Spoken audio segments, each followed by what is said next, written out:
नमस्कार प्यारे विद्यार्थियों, मैं गोविंद भाटिया आप सभी का स्वागत करता हूं। देखिए प्यारे विद्यार्थियों, अब तक हमने जो अकाउंटेंसी का चैप्टर है अलाभकारी संस्थाओं के लिए लेखांकन, उसके बारे में लगभग बहुत कुछ पढ़ लिया है। हमने उनकी अर्थ, विशेषताएं, पुस्तकें, वित्तीय विवरण और आंकिक प्रश्नों का अध्ययन है वो कर लिया है। आज की क्लास में हम आंकिक प्रश्न संख्या 14 को हल करके देखेंगे। देखिए प्यारे विद्यार्थियों, मैं आपको एक चीज हमेशा कहता हूं कि जब हम प्रश्न को पढ़ते हैं तो प्रश्न है वो ध्यान से पढ़ना है। प्रश्न में क्या पूछा गया है और क्या दिया गया हमें, इन दोनों बातों को ध्यान में रखते हुए हम क्या करेंगे, प्रश्न को हल करते हैं। तो चलिए प्रश्न को हम शुरू करते हैं। प्रश्न जो बोर्ड पे लिखा गया है, प्रश्न है कि मैत्री स्पोर्ट्स क्लब का प्राप्ति एवं भुगतान खाता यह दर्शाता है कि 31 मार्च 2018 को समाप्त वर्ष के लिए चंदे के रूप में 68,500 रुपए प्राप्त हुए।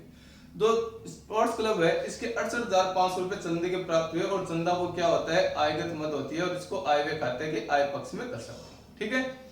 उसके बाद अतिरिक्त सूचनाओं में हमारे पास कुछ दिए गए हैं कि 31 मार्च 2017 को अप्राप्त बकाया चंदा वो 6,500 है। 31 मार्च 2017 को अग्रिम प्राप्त चंदा वो 4,100 है। 31 मार्च 2018 को अप्राप्त चंदा 5,400 है। 31 मार्च 2018 को अग्रिम प्राप्त चंदा 2,500 है। और नीचे लिखा गया है कि 31 मार्च 2018 को मैत्री क्लब के अंतिम खातों में उपयुक्त सूचनाओं को प्रदर्शित करें। देखिए, एक अलाभकारी संस्थाओं के लिए जो अंतिम खाते होते हैं वो होता है प्राप्ति भुगतान खाता, आय व्यय खाता और चिट्ठा। प्राप्ति भुगतान खाता ये कहता है कि इस स्पोर्ट्स क्लब के चंदे के रूप में 68,500 प्राप्त हुए। अब हमें क्या बनाना होगा, अब हमें आय व्यय खाता बनाना होगा। आय व्यय खाते के बारे में हमने बहुत बार बात कर ली अब तक की क्लासों में कि आय व्यय खाता वो उपार्जन अवधारणा के आधार पर हम बनाते हैं, और उपार्जन अवधारणा के आधार पर जब हम बनाते हैं तो हमें समायोजनों का ध्यान रखना होता है।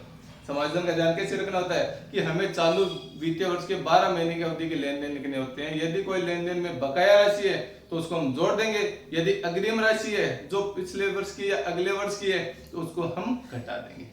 ठीक है, कि पिछले वर्ष की राशि अगर इस वर्ष में प्राप्त हुई तो उसे घटा देंगे, और अगले वर्ष की राशि इस वर्ष में प्राप्त हुई है चालू वर्ष में तो इसको भी हम घटा देंगे। और चालू वर्ष की कोई राशि प्राप्त होनी रह गई है या खर्चा है वो भुगतान करना रह गया है तो उसको हम जोड़ देंगे। ठीक है, तो चालू वर्ष का जो भी बकाया है, चाहे आय हो चाहे व्यय हो, उसको हम क्या कर देंगे, जोड़ देंगे।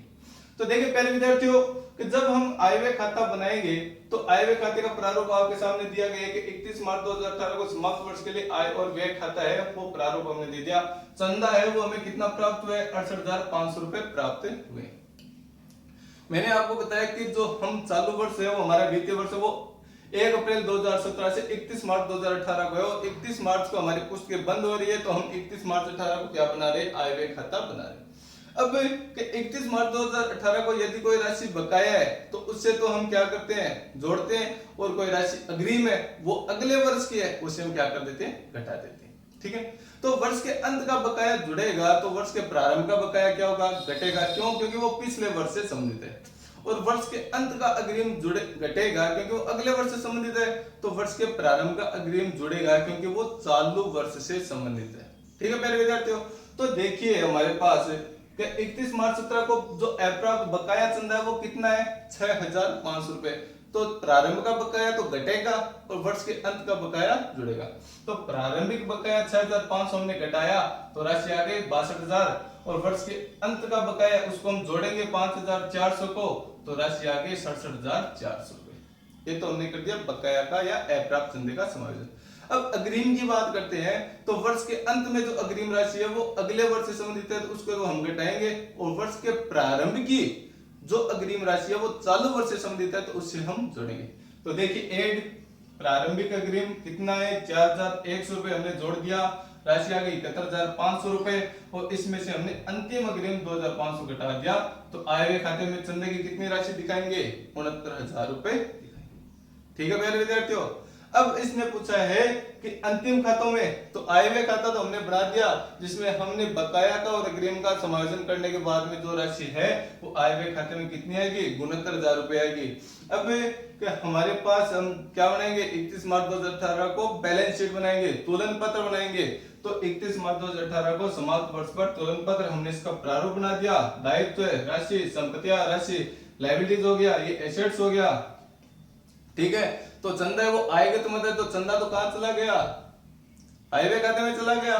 तो बैलेंस शीट में क्या आएगा, तो बैलेंस शीट में जो बकाया और जो अग्रिम है उसको हम लिखते हैं। देखिए बकाया चंदा है वो हमारी संस्था के लिए क्या होता है, संपत्ति होती है, ठीक है। और जो अग्रिम चंदा प्राप्त हो गया है जो अगले वर्ष से संबंधित है वो हमारे लिए क्या है, दायित्व है।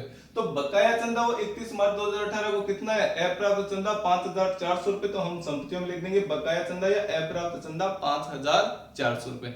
और जो अग्रिम चंदा है जो हमारी संस्था के लिए क्या है, दायित्व है। क्यों, क्योंकि चालू वर्ष में प्राप्त हो गया लेकिन था किस वर्ष अवधि का, अगले वर्ष का था, तो इसको हम कहां दिखाएंगे, दायित्व पक्ष में दिखाएंगे। अग्रिम चंदा कितना, 2500 रुपए। तो ये बैलेंस शीट में हमने इन मदों को प्रदर्शित कर दिया।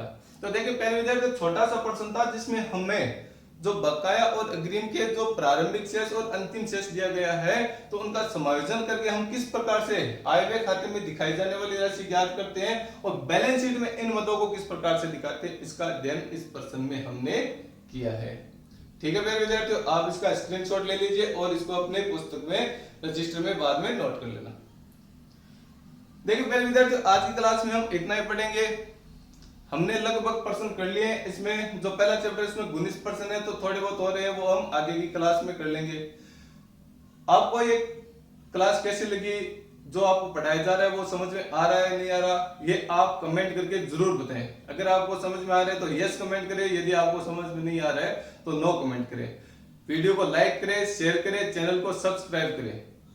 ठीक है, तो आप जो भी पढ़ाया जा रहा है उसको अच्छे से पढ़े। यदि कोई भी समस्या होती है, परेशानी होती है तो आप जरूर पूछें। ठीक है, धन्यवाद।